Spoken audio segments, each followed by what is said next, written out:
Maribel Vincent Owen, one of the most remarkable women in skating history. To give you an idea of the impact she had on figure skating in the United States, 1960 Olympic team had 12 skaters. She coached 6 of those 12 skaters.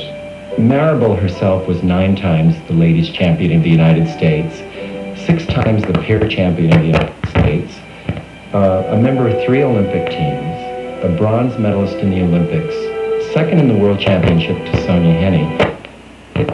Her credentials were impeccable. She was a graduate of Radcliffe, class of 1933. She was the first woman reporter in the sports department of the New York Times, and she wrote a column called Women in Sports, and it wasn't just skating, it covered everything. She was a person who stood up for what was right, no matter what. She was way ahead of her time in her daring and her willingness to go after what she thought was right. She was a pioneer in her own right. I think a lot of people looked at her and said that she was too demanding, that she was too difficult, she was too rough on her skaters. And I want to tell you, I look back on that, and if she hadn't been that way with me, I don't think I'd be where I am today. One of the top coaches in the country, Maribel Vincent Owen, was passing on the winning tradition to her daughters, little Maribel and Laurence. They, along with their teammates, were looking forward to the 1961 World Championships. With best wishes from their country, they boarded a flight to Prague on Valentine's Day, 1961.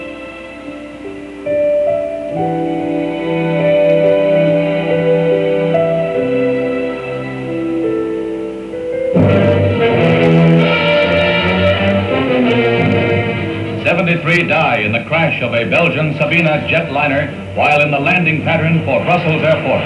After twice circling the field, the plane, en route from New York, plunged to Earth from a height of about 600 feet. The 11 crew members and 61 passengers all perished. Aboard the doomed craft on their way to Prague for international competitions were the 18 members of America's figure skating team.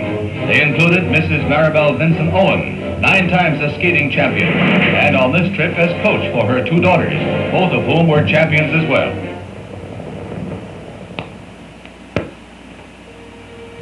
In the middle of the night, Nancy Ludington called me and told me about 3:30 in the morning that they were dead. They were all dead.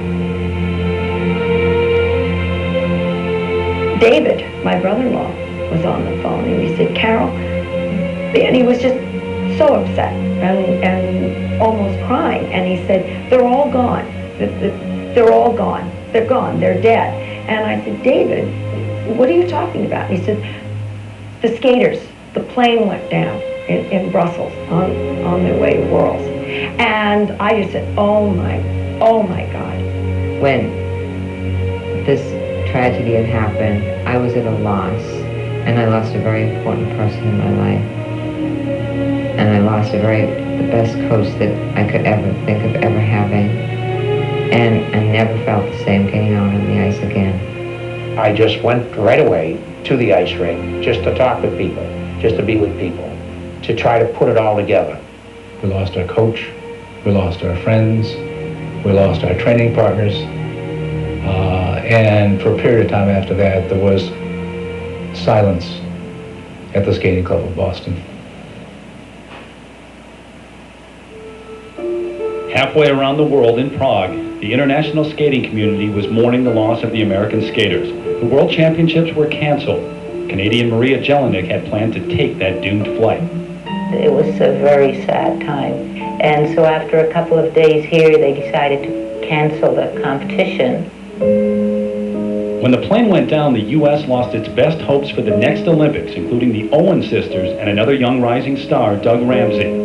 In a twist of fate, Doug Ramsey, an alternate, was named to the team only days before the crash. They took the boy who came fourth, Doug Ramsey, who was a young, great skater. I mean, he was just fabulous. He was a fast skater, and he would just hang in the air like Baryshnikov. He was the most remarkable skating talent I had ever seen.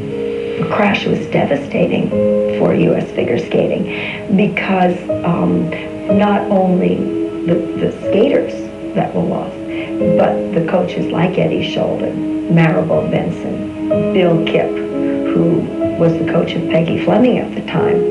12-year-old Peggy Fleming and the rest of her generation found themselves facing a shortage of elite coaches. Former students of Maribel Vincent Owen, like Frank Carroll and Ron Ludington, took on new responsibilities, while European coaches like John Nix and Carlo Fassi were recruited to teach America's brightest hopes. Because of that plane crash, Carlo Fassi came to the United States from Italy and started coaching, and he was, that link, I think, that really pulled my skating together. We really did get the ball rolling in '68 by, having that strong team, and I think that gave a lot of confidence to all the coaches and all the young skaters coming up that, it is possible. We can be on the top again. In 1968, Peggy Fleming won Olympic gold, but it would be 1984 before an American man would win the Olympic title again. Scott Hamilton would be the first American to win the Olympic men's crown after the crash. He rose to the top of the podium with the help of the Memorial Fund, which was established in 1961 as a living memorial to those who died in the crash. My parents are both school teachers, and they had a hard time supporting the next level of skating, the next level of achievement, the next, kind of committed part of my career on the ice. So the further along I got, the harder it was on them financially, and the Memorial Fund kicked in and it really helped a great deal. The Memorial Fund is only one part of the living legacy of those who died so young in the crash. Maribel Vincent Owen's former students have kept her spirit alive on the ice. They and their peers helped to resurrect American skating, working alongside those who came from Europe. Through their teaching, a great tradition survives. So when you see a talent like Michelle Kwan, or you see Sasha Cohen, they are the end result of all of that great tradition over the last 50 years. That's why they're so wonderful.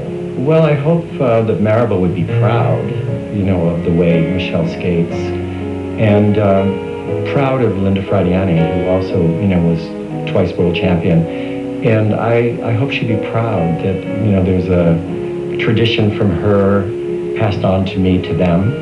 And I hope that they skate somewhat like she would envision them to skate if she were their teacher.